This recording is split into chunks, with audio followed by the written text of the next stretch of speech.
ಉತ್ತರ ಪ್ರದೇಶದಲ್ಲಿ ನಡೆಯುತ್ತಿರುವ ಮಹಾಕುಂಭಮೇಳ. ಉತ್ತರ ಪ್ರದೇಶದ ಪ್ರಯಾಗ್ರಾಜ್ನಲ್ಲಿ ಜಗತ್ತಿನ ಅತಿದೊಡ್ಡ ಧಾರ್ಮಿಕ ಸಮ್ಮೇಳನ ಮಹಾಕುಂಭಮೇಳಕ್ಕೆ ಪ್ರಯಾಗ್ರಾಜ್ ಸಾಕ್ಷಿಯಾಗಿ ನಿಂತಿದೆ. ಈ ಕಾರ್ಯಕ್ರಮಕ್ಕೆ ಕೆಲವು ದಿನಗಳ ಹಿಂದೆಯಷ್ಟೇ ಚಾಲನೆ ಸಿಕ್ಕಿದೆ. ಸುದೀರ್ಘವಾಗಿ 45 ದಿನಗಳ ಕಾಲ ನಡೆಯುವ ಈ ಮಹಾಕುಂಭಮೇಳಕ್ಕೆ ಸಾಧು ಸಂತರು, ಅಘೋರಿಗಳು, ನಾಗ ಸಾಧುಗಳು ಇವರೆಲ್ಲರೂ ಕೂಡ ಸಾಕ್ಷಿಯಾಗಿ ನಿಂತಿದ್ದಾರೆ ಮತ್ತು ಒಟ್ಟಿಗೆ ಸೇರುತ್ತಾರೆ. ಈ ಅಘೋರಿಗಳು ಮತ್ತು ನಾಗ ಸಾಧುಗಳು ವರ್ಷವೆಲ್ಲ ಎಲ್ಲಿರುತ್ತಾರೆ? ಈ ಕುಂಭಮೇಳ ನಡೆದ ತಕ್ಷಣ ಪ್ರತ್ಯಕ್ಷರಾಗುತ್ತಾರೆ. ಇವರೆಲ್ಲ ಹೇಗಿರುತ್ತಾರೆ, ಇವರ ಜೀವನ ಶೈಲಿ ಹೇಗಿದೆ ಎಂಬುದನ್ನು ನಾನು ನಿಮಗೆ ಇವತ್ತು ತಿಳಿಸಿಕೊಡುತ್ತೇನೆ ಮತ್ತು ಕುಂಭಮೇಳದ ಒಂದು ಸಣ್ಣ ಕಿರುಪರಿಚಯವನ್ನು ನಿಮಗೆ ನಾನು ಮಾಡಿಕೊಡುತ್ತೇನೆ. ಬನ್ನಿ, ಹಾಗಿದ್ದರೆ ನೋಡೋಣ. ಅದಕ್ಕೂ ಮೊದಲು ಈ ಚಾನಲನ್ನು ವಿಭೂತಿ ಒಡೆಯ ಚಬನೂರ್ ಈ ಚಾನಲ್ಗೆ ಸ್ವಾಗತ. ಈ ಚಾನಲನ್ನು ಸಬ್ಸ್ಕ್ರೈಬ್ ಆಗಿ ಬೆಲ್ ಐಕನ್ನ ಕ್ಲಿಕ್ ಮಾಡಿ ಆಲ್ ಅನ್ನು ಸೆಲೆಕ್ಟ್ ಮಾಡಿ. ನಾಗ ಸಾಧುಗಳು ಮತ್ತು ಅಘೋರಿಗಳು ಯಾವಾಗ ಹೆಂಗಿರ್ತಾರೆ ಅಂತ ಕೇಳಿದ್ರೆ ಯಾರಿಗೂ ಗೊತ್ತಿಲ್ಲ. ಅವರ ಮೂಡು ಯಾವಾಗ ಹೆಂಗಿರುತ್ತೆ ಅಂತಲೂ ಯಾರಿಗೂ ಗೊತ್ತಾಗಲ್ಲ. ಅವರು ಕೊಟ್ಟರೆ ವರ, ಇಟ್ಟರೆ ಶಾಪ. ನಾಗ ಸಾಧುಗಳು ಹೆಂಗೆ ಭಾಸವಾಗುತ್ತೆ ಅಂದರೆ ಅದು ಮದಿಸಿದ ಆನೆಯೊಂದು ಬೀದಿಗೆ ಇಳಿದಂತೆ ಭಾಸವಾಗುತ್ತದೆ. ಇನ್ನು ಈ ಕುಂಭಮೇಳ ಯಾವಾಗ ನಡೆಯುತ್ತೆ ಅಂದ್ರೆ 4 ವರ್ಷಕ್ಕೊಮ್ಮೆ, 6 ವರ್ಷಕ್ಕೊಮ್ಮೆ, 12 ವರ್ಷಕ್ಕೊಮ್ಮೆ ಮತ್ತು 144 ವರ್ಷಕ್ಕೊಮ್ಮೆ ನಡೆಯುತ್ತದೆ. ಈ ವರ್ಷ ನಡೆದಿರುವ ಕುಂಭಮೇಳವನ್ನು ಮುಂದೆ ನೀವು ನೋಡೋಕ್ಕಾಗುವುದಿಲ್ಲ. ಯಾಕೆಂದರೆ ಮುಂದೆ 144 ವರ್ಷಗಳಾದ ಮೇಲೆ ಈ ಮಹಾಕುಂಭಮೇಳ ಶುರುವಾಗುತ್ತೆ. ಅಲ್ಲಿಯವರೆಗೂ ನೀವ್ಯಾರೂ ಬದುಕಿರುವುದಿಲ್ಲ.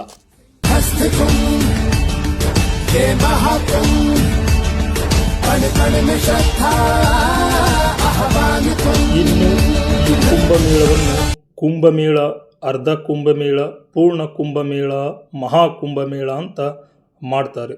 ಈಗ ನಡೆಯುತ್ತಿರುವುದು ಮಹಾಕುಂಭಮೇಳ 144 ವರ್ಷಕ್ಕೊಮ್ಮೆ ಜರುಗುವುದು. ಜಗತ್ತಿನ ಅತಿ ದೊಡ್ಡ ಧರ್ಮ ಸಮ್ಮೇಳನ, ಧಾರ್ಮಿಕ ಸಮ್ಮೇಳನ.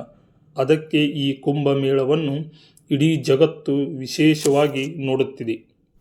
ಇನ್ನು ಈ ಕುಂಭಮೇಳದ ಹಿನ್ನೆಲೆ ಹೇಳಬೇಕಂದ್ರೆ ಹಿಂದೆ ಅಸುರರು ಮತ್ತು ದೇವತೆಗಳ ನಡುವೆ ಅಮೃತಕ್ಕಾಗಿ ಸಮುದ್ರ ಮಂಥನ ನಡೆಯುತ್ತೆ. ಸಮುದ್ರ ಮಂಥನದಲ್ಲಿ ಸಿಗುವ ಅಮೃತ ಬಿಂದುಗಳು ಭೂಮಿಯನ್ನು ಸ್ಪರ್ಶಿಸುತ್ತವೆ ಅಥವಾ ಭೂಮಿಯ ಮೇಲೆ ಕೆಲವು ಹನಿಗಳು ಬೀಳುತ್ತವೆ. ಆ ಹನಿ ಎಲ್ಲೆಲ್ಲಿ ಬೀಳುತ್ತೆ ಅಂದರೆ ಪ್ರಯಾಗ್ರಾಜ್, ಹರಿದ್ವಾರ, ನಾಸಿಕ್ ಹಾಗೂ ಉಜ್ಜಯಿನಿಯಲ್ಲಿ ಕೆಲವು ಹನಿ ಬೀಳುತ್ತವೆ. ಈ ಬಿದ್ದ ಜಾಗದಲ್ಲೇ ಕುಂಭಮೇಳವನ್ನು ಆಚರಿಸುತ್ತಾರೆ. ಹಾಗೆ ಇಲ್ಲಿ ಸ್ನಾನವನ್ನು ಮಾಡಿದರೆ ನಾವೆಲ್ಲ ಪುಣ್ಯವಂತರಾಗಿ ಬಿಡುತ್ತೇವೆ ಮತ್ತು ನಮಗೆ ಮೋಕ್ಷ ಮಾರ್ಗ ಸಿಗುತ್ತೆ ಅಂತ ಒಂದು ಧಾರ್ಮಿಕ ನಂಬಿಕೆ. ಇದು ಒಂದು ಸಣ್ಣ ಹಿನ್ನೆಲೆ ಕುಂಭಮೇಳದ ಸಣ್ಣ ಕಿರುಪರಿಚಯವನ್ನು ನಿಮಗೆ ಮಾಡಿಕೊಟ್ಟಿದ್ದೇನೆ. ಇನ್ನು ಈ ಕುಂಭಮೇಳದಲ್ಲಿ ನಮಗೆಲ್ಲ ಗಮನ ಸೆಳೆಯುವವರು ಅಂದ್ರೆ ನಾಗ ಸಾಧುಗಳು, ಅಘೋರಿಗಳು. ಇವರುಗಳ ಜೀವನ ಶೈಲಿಯೇ ಬಹಳ ನಿಗೂಢವಾಗಿದೆ. ಅವರುಗಳು ಜನವಸತಿ ಪ್ರದೇಶದಲ್ಲಿ ಎಲ್ಲಿ ಕಾಣಸಿಗುವುದಿಲ್ಲ. ಮತ್ತೊಂದು ಕಾರ್ಯಕ್ರಮಗಳಲ್ಲಿ ಅವರು ಪಾಲ್ಗೊಳ್ಳುವುದಿಲ್ಲ. ಇವರುಗಳ ಜೀವನ ಶೈಲಿಯೇ ಬಹಳ ನಿಗೂಢವಾಗಿರುತ್ತದೆ. ಈಗ ಕುಂಭಮೇಳದಲ್ಲಿ ಪಾಲ್ಗೊಂಡ ಲಕ್ಷ ಸಾಧುಗಳು ಎಲ್ಲಿಂದ ಬಂದರು ಅನ್ನೋದೇ ಯಾರಿಗೂ ಗೊತ್ತಿಲ್ಲ. ಈ ಕುಂಭಮೇಳ ಮುಗಿದ ತಕ್ಷಣ ಇದ್ದಕ್ಕಿದ್ದ ಹಾಗೆ ಎಲ್ಲರೂ ಮಾಯಾಗಿ ಬಿಡ್ತಾರೆ. ಈ ನಾಗ ಸಾಧುಗಳ ಬದುಕೇ ಬಹಳ ನಿಗೂಢವಾಗಿದೆ. ಅವರ ವೇಷಭೂಷಣಗಳು, ಅವರ ತಪಸ್ಸುಗಳು ಯಾರೂ ಮಾಡಿರುವುದಕ್ಕೆ ಸಾಧ್ಯನೇ ಇಲ್ಲ. ಉದ್ದನೆಯ ಜಡೆ ಬಿಟ್ಟಿರುತ್ತಾರೆ. ಕೈಯನ್ನು 10 ವರ್ಷಗಳ ಕಾಲ ಎತ್ತುಕೊಂಡೇ ಇರುತ್ತಾರೆ. ಉಗುರು ಬಿಟ್ಟಿರುತ್ತಾರೆ. ಹಾಗೆ ಇನ್ನೂ ವಿಶಿಷ್ಟವಾಗಿ ವ್ರತ ತಪಸ್ಸು ಮಾಡ್ತಾರೆ. ಹಾಗಾದರೆ ಯಾರಿವರು ನಾಗ ಸಾಧುಗಳು? ಇವರಿಗೆ ದೀಕ್ಷೆಯನ್ನು ಹೇಗೆ ಕೊಡ್ತಾರೆ ಅಂತ ನೋಡೋಣ ಬನ್ನಿ. ಈ ನಾಗ ಸಾಧುಗಳಲ್ಲಿ ಬರೀ ಪುರುಷರು ಮಾತ್ರ ಇರುವುದಿಲ್ಲ, ಮಹಿಳೆಯರು ಇರ್ತಾರೆ. ಮಹಿಳೆಯರನ್ನು ಇವರು ಸಾತ್ವಿಕ ಮಹಿಳೆಯರು ಅಂತ ಕರೆಯುತ್ತಾರೆ. ಈ ನಾಗ ಸಾಧುಗಳು ಆಗಬೇಕು ಅಂದ್ರೆ ಮೊದಲಿಗೆ ಅವರು ತಮ್ಮ ದೇಹದ ಮೇಲೆ ಆಸೆಯನ್ನು ತ್ಯಜಿಸಬೇಕು. ತಮ್ಮ ದೇಹದ ಮೇಲೆ ಮೋಹ, ಆಸೆ ಎಲ್ಲವನ್ನೂ ಅವರು ತ್ಯಾಗ ಮಾಡಿರುತ್ತಾರೆ. ಇವರಿಗೆ ಶಾಸ್ತ್ರವೂ ಗೊತ್ತಿರಬೇಕು, ಶಸ್ತ್ರವೂ ಗೊತ್ತಿರಬೇಕು. ಅಂದರೆ ಅವರಿಗೆ ಯುದ್ಧದ ಕೈಪಟ್ಟುಗಳನ್ನೂ ಗೊತ್ತಿರ್ತವೆ, ವೇದ ಪುರಾಣ ಪಠಣಗಳನ್ನು ಮಾಡುತ್ತಾರೆ. ನಾಗ ದೀಕ್ಷೆಯನ್ನು ಪಡೆಯುವುದು ಅಷ್ಟು ಸುಲಭದ ಮಾತು ಅಲ್ಲವೇ ಅಲ್ಲ. ಅತ್ಯಂತ ಕಠಿಣಾತಿ ಕಠಿಣ ವ್ರತ ಆಗಿರ್ತವೆ. ಅದರಲ್ಲಿ ಕೆಲ ಆಯ್ದ ವ್ರತಗಳು. ಮೊದಲಿಗೆ ಅವರು ಬ್ರಹ್ಮಚರ್ಯ ಪಾಲಿಸಬೇಕು. ಅವರು ಫಸ್ಟ್ ಬ್ರಹ್ಮಚರ್ಯವನ್ನು ಪಾಲಿಸಬೇಕು. ತದನಂತರ ಈಗ ನಡೆಯುತ್ತಿರುವ ಕುಂಭಮೇಳ, ಅಂದರೆ ಇಂಥ ಕುಂಭಮೇಳದಲ್ಲಿ ಅವರು ತಮ್ಮ ವೀರ್ಯ ನಾಡಿಯನ್ನು ಕತ್ತರಿಸಿಕೊಳ್ಳುತ್ತಾರೆ, ಅಂದರೆ ಲಿಂಗಛೇದವನ್ನು ಮಾಡುತ್ತಾರೆ. ಯಾಕೆ ಎಂದರೆ ಅವರು ಯಾವುದೇ ಹೆಣ್ಣನ್ನು ಕೂಡ ಕಾಮದೃಷ್ಟಿಯಿಂದ ನೋಡಬಾರದು ಅಂತ ಹೇಳಿ ಅವರ ವೀರ್ಯ ನಾಡಿಯನ್ನು ಕತ್ತರಿಸುತ್ತಾರೆ.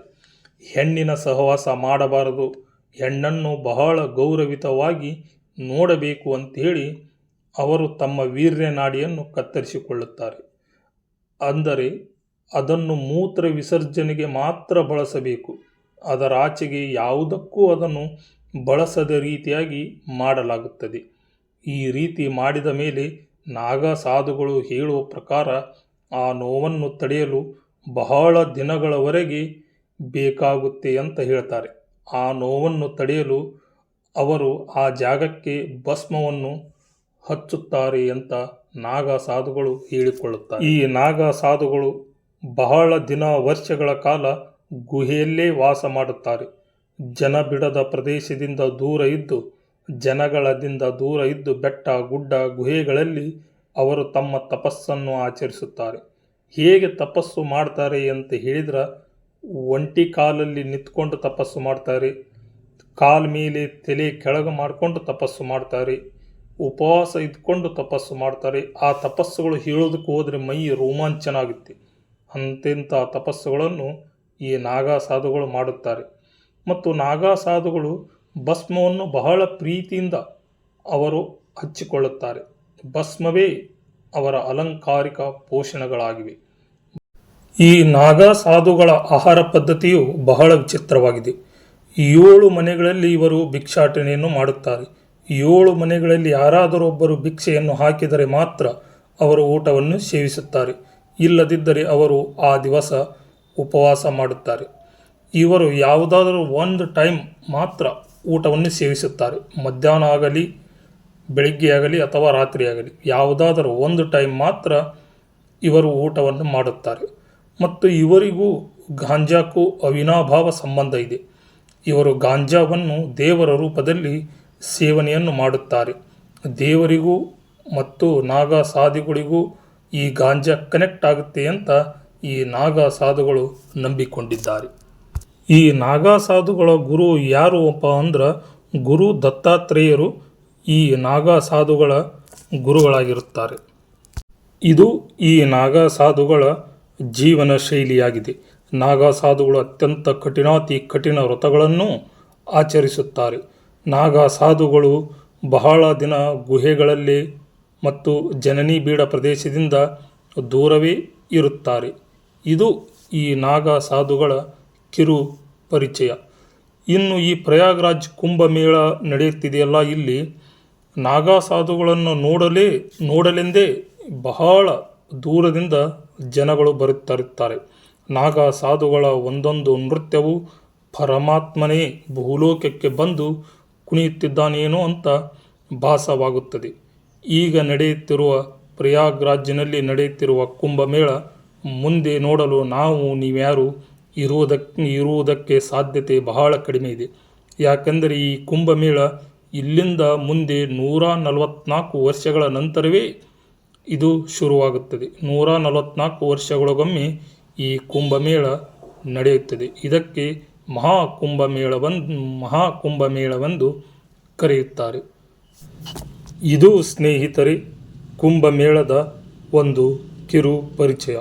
ಸಾಗರೋಪಸಾದಿಯಲ್ಲಿ ಶ್ರೀ ನಾಗಾ ಸಾಧುಗಳು ಅಘೋರಿಗಳು ಪ್ರಯಾಗ್ರಾಜ್ಗೆ ಆಗಮಿಸಿದ್ದಾರೆ.